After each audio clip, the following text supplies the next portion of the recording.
Welcome to Life Stories with me, Des Tong. Now, a couple of weeks ago, my guest, Don Maclean, told me about his best pal, who was a playwright, and he'd written a book and a play about when they were young. And I thought I'd ask him along to talk about it. So, Malcolm Stent, welcome. How are you? I'm good, I'm good. Yeah, in fact, you know, to be honest, I was a comedian before I was a writer, and I suppose I wrote my own material, but but they've done quite well, the plays. Not bad for a kid from Solihull, because that's where I was born and bred, in Solihull, which, do you know Solihull? I do, yeah. It's first choice of venue for the Handsworth riots, but when they turned up, they thought it had already been done and got back on the buses to play it out. But that's where I'm from. I was born and raised there, and there's not a lot that Solihull's got to be famous about and famous for. I'm not suggesting they should be famous about me, but I found something. I went to see my dad about a week before he died. I went to see him, and I didn't know he was going to die. He wasn't even poorly, and he didn't know he was going to die. But he was going through some old photographs, and he flipped one across the table, and it was a photograph of a carriage of the Orient Express. And I said to him, "What's this?" He said, "It's the Orient Express." He said, "Well, bar me." He said, "The Orient Express." I said, "I can see that." I said, "But who are these three blokes in front of it?" Because there was three blokes standing in front, wearing the waistcoats, the shirt sleeves rolled up, the mufflers crossed into the waistcoats, and the peaky blinders. You know what a peaky blinder is, obviously, now. Everybody knows what it is now. It's a cap, it's a flat cap. And I said, "Well, who are these three?" He said, "The one in the middle, that's your granddad." No, I didn't know him. He died before I was born, but he was a master cabinet maker. And I said, "Well, who's that one?" And he said, "That was me when I was a young man," he said. And he'd been an electrician. I said, "Who's that one?" He said, "That is your Uncle Jack." He said, "He was a brake fitter, fitted the braking systems to carriages. And he went with them to Harwich to deliver them before they crossed the channel." Another brother of his had been a pipe fitter, and two of his sisters had been French polishers. And it turned out that the Stent family, along with other people, had built the carriages of the Orient Express in Solihull. Now, not many people know about that. The Orient Express was built in Solihull. And I found out that it was true because a few months later, we were on holiday in France, and we were waiting for the ferry to come back home from Boulogne. And I don't know if you know that car park in Boulogne where you sit there waiting for the ferry to get on. But on the right-hand side, there's a railway station. And on this railway station, I could see the tops of these carriages. And I said to my kids, "Quick," I said, "The Orient Express, come with me." And we ran across there, and sure enough, all the porters in their immaculate uniforms with the gold braid and the brass buttons and the white gloves, waiting for a new influx of passengers. And we looked and we walked along, pressed our noses up against the window. I said, "See all that marquetry and parquetry work inside the carriage?" And the kids, "Yeah." I said, "My granddad did that." And it wasn't just him, other people did it as well, I suppose. And there, on the top step of every carriage, there's a little flight of wooden steps going up to the door. And on the top step, there's a brass plaque that says, "Built at the Metropolitan Carriage Works, Solihull, England." Doesn't say Birmingham, it says Solihull, England. And I said to my kids, I said, "They are. Stand there," and I took a photograph of them with the plaque. I said, "Now it's come full circle." Fantastic. And they said, "Right. Can we go and have a game of football now then?" Well, kids ain't interested, are they? Talking of football, you were telling me when that was your major subject at school. It was, yeah. I went to a little primary school in Solihull, St Saviour's it was, and I had all the creeds and the collets drummed into me. And when I left there, and I failed the 11 plus, but I passed the 13 plus, and went to Boggery Green County Technical School. And all I ever did at that school was play football. Played football because the headmaster was very proud of his trophy cabinet in front of his office, and the school teams, the school football teams, did really well. And I was out at the age of 16 because they made up one form of 30 people from the top 10 from 3 other forms. Well, there was 40 in my class. I wasn't even near the third 10, you know. So I was out, and I've done all right. I got a job working in a firm of structural and civil engineers. I was a trainee, and But you were in a band as well, weren't you? well, funnily enough, that's how it all started. Really, the first morning at work, and I walked in, and there's two fellas sitting, kicking the legs, half an hour before due to start work, and they introduced themselves, and one of them was Mike Cox. Now, Mike Cox eventually, cut a long story short, turned out to be the singer with the Timoneers, which was a folk band that I started my, I jokingly call my career. That's how we started. We met at work. And you ended up playing at the Boggery. The famous Boggery, yeah. The bass player, our bass player, and not bass guitar, stand-up double bass. He'd played there some time before, and he said, oh, this bloke, he says, he's a bit of a nutter. He says, his name's Jasper Carrott. He said, I thought, well, that sounds all right. And he said, he runs it. He said, I'll see if I can get us in. So he did, he got us in. And yeah, I played there quite regularly. And then when Jasper shot to national stardom, the band was getting to, my band was getting towards the end of folding, basically, because we'd done everything in those days. We'd toured the continent several times, and we'd done all the clever stuff. And when we were just about heading towards packing it in, and Jasper was shooting to national stardom, and him and his mate asked me if I'd go and take over from him, which I did, and it was very good for me. His mate was Les Ward, wasn't he? Les Ward, yeah. Now, Les, you might have told you this story. Les was the man who put up 50 quid to start the Boggery. And Les and his partner, John Starkey, ended up managing Jasper and myself. And so for a while we were under the same management team. So our paths have crossed, and I mean, we're friends now, very good friends. I mean, we meet socially, and the same with Don. I mean, Don's very generous character to work with, you know, and we work together an awful lot, Don and I. What got you into the writing then? Well, Les Ward said to me the one day, he said, have you ever thought of writing a book? And I said, no.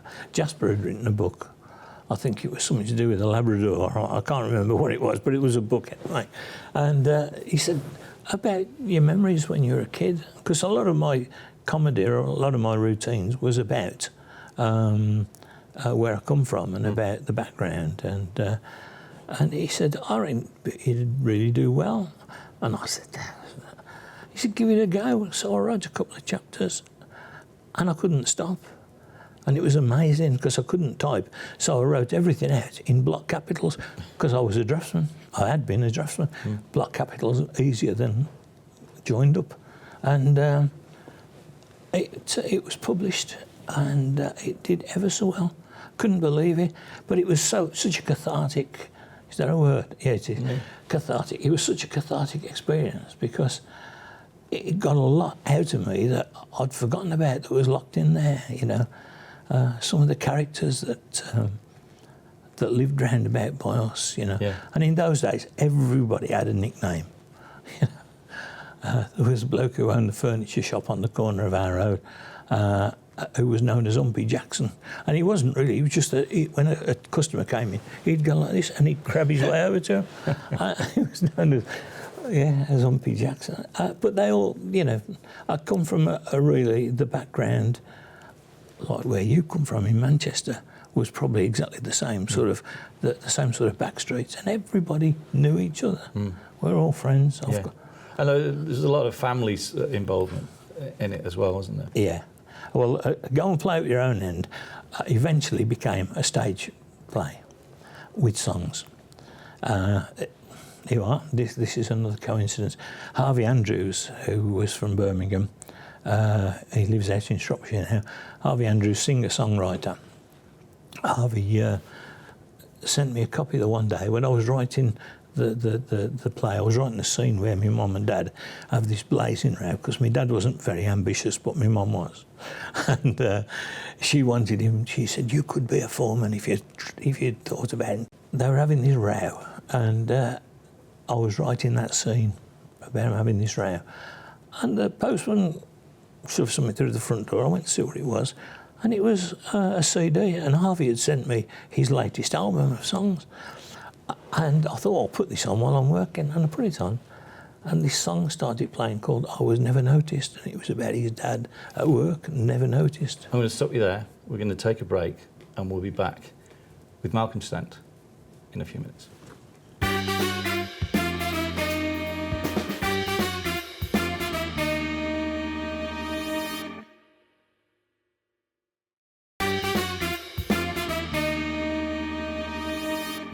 Welcome back to Life Stories with me, Des Tong, and my guest, Malcolm Stent. Now, just before the break, we were talking about Harvey Andrews. Yeah, this CD appeared through the front door, and I thought, I'll put this on while I'm working. And I put it on, and I didn't choose any track, random, the track that played first. And there was a song called I Was Never Noticed, and it was about his dad at work. His work was always good, he was always there, but he was never noticed. The others got the praise, the ones who did all the shouting got the praise and got the promotions, but he was never noticed. And I phoned Harvey up and I said, this song, I've just got your CD. I said, you won't believe what I'm doing, I'm writing a stage show. And I told him about the scene and everything. I said, that song, I said, it's about my dad. And he said, well, it's about my dad. And I said, is there any chance I could use it? I'd not thought of putting songs in the show. I said, is there any chance I could use that? And he said, yeah, of course you can. He said, what else do you want? So I said, I don't know yet. So what I did was I said, every time I finish a scene, I'll send it to you. Yeah. Because this is before the days of email. This was by pigeon. And I finished the scene, and every time I posted it to him, and back would come a song. And that's how the stage show happened. Fantastic. I wrote it, Harvey wrote the songs, and at one time, there were 5 of us, all Brummies, in the show, and I think it was at the Alex we did it. I was in playing myself and as the narrator. Jasper Carrott played the part of my dad, Bert. No, he didn't. He played the next door neighbour, George. My dad, Bert, was played by Dave Willits. Does that name ring a bell? Yeah, Phantom of the Opera, Dave Willits. Yeah. Lizzie Wiggins played the part of my grandmother. And Don Maclean played the part of... There was an old man in our street, as there was in every street, who got his World War I medals on. And he always used to say to people, he'd say, of course, I was in the last lot. Did I ever tell you about that? And everybody go, yes, Mr. Moore, yeah. A few times, yeah.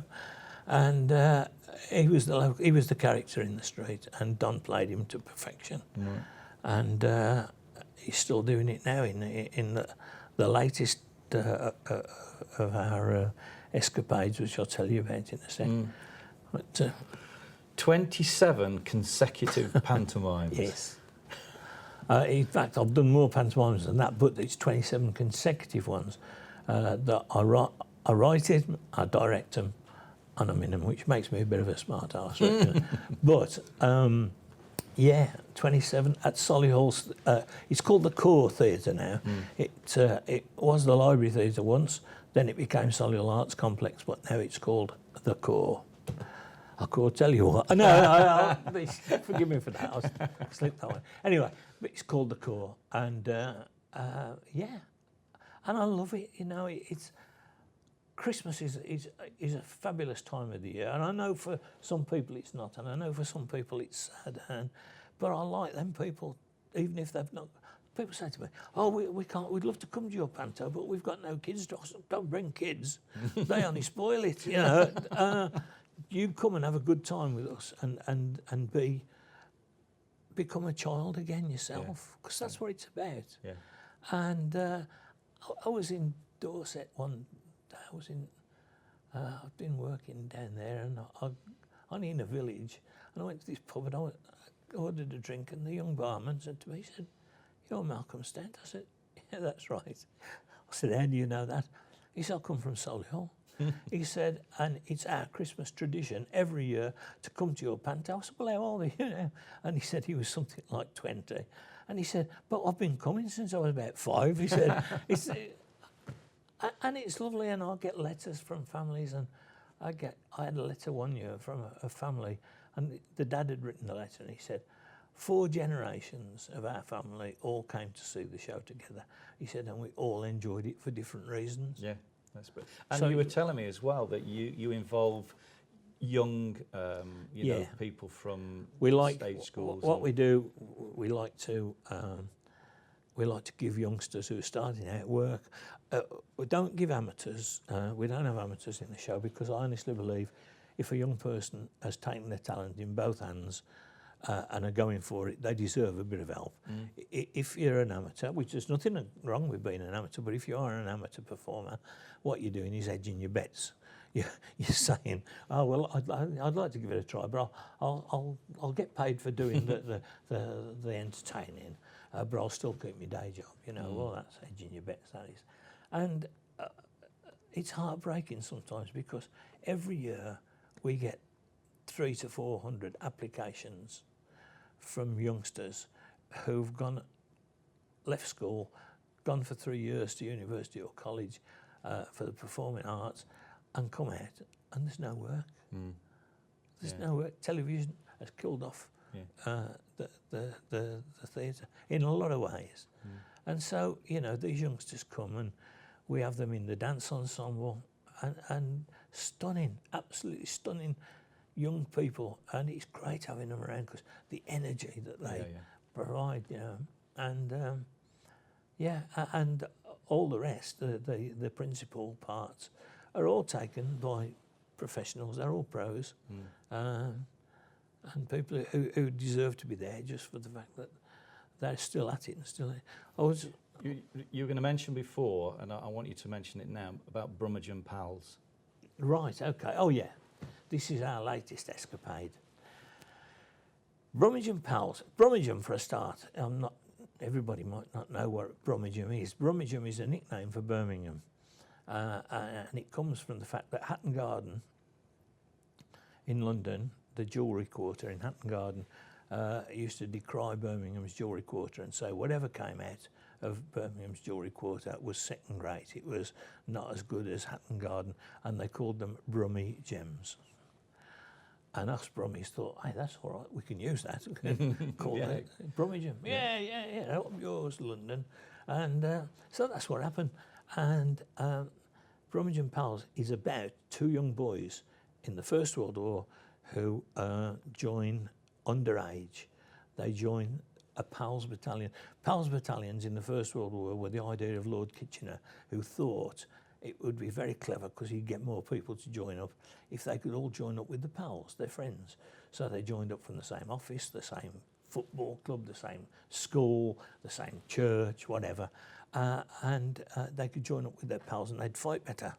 And Birmingham, on the first day of recruiting the Pals battalions, Birmingham put up 3 battalions, and they were the 14th, 15th and 16th Royal Warwicks. And this is about these 2 boys, best pals. And in actual fact, the one boy is actually Mr. Moore, the old chap who goes around telling everybody, I was in the last lot here. And it's him and his best mate. Right. And the show starts with Don standing in a World War I cemetery, and he's looking at the gravestones, and he turns and sees the audience, and he says, I could put a face to all these names on it. And he starts telling the audience about it, and these 2 young lads come in, and he says, that's us, that's me and Danny, my mate. He said, when we was young. And the story is told between them and the cast of all professional young actors. Not all young ones either, because I'm in it as well. And so Don's in it, I'm in it, and we tell the story of these 2 boys, and it follows them all the way through the Battle of the Somme, and we all know what happened there, and it just tells their story. And it's going out on tour, isn't it? Yes, we're going. We went out last year to about a dozen, I think, different theatres in and around the Midlands. This year we're spreading the net a bit. We are actually going to Wolverhampton to the Grand for 3 performances. We're going to the Palace Theatre at Redditch, but we're going to places like Chesterfield. I can't remember them all. Chesterfield is one, and Port Sunlight is another one. Right. And because the idea came because I was in Albert in France on the area of the Somme, and I spotted one of the road signs, the street names, and it was the Rue de Birmingham. And I said to my mate who I was with, I said, look at that, we'll have our photograph taken under it, and we did. I went to the town hall, why is it called the Rue de Birmingham? It turns out that area was where mostly Birmingham lads were killed on the Battle of the Somme. And at the end of the war, Albert had been razed, flattened to the ground, and the city of Birmingham paid for its restoration. And that's why it's called the Rue de Birmingham. Fantastic. Amazing, isn't it? Yeah. Life's little sort of vagaries. Malcolm, I could talk to you all day. Well, Time's caught up with, unfortunately. I don't see anybody all day, so I've got none of it. Well, it's been brilliant to talk to you. Thank you. Thanks so much for coming in. Yeah. So that's thanks to my guest, Malcolm Stent, and join me again for another one of my guests on Life Stories.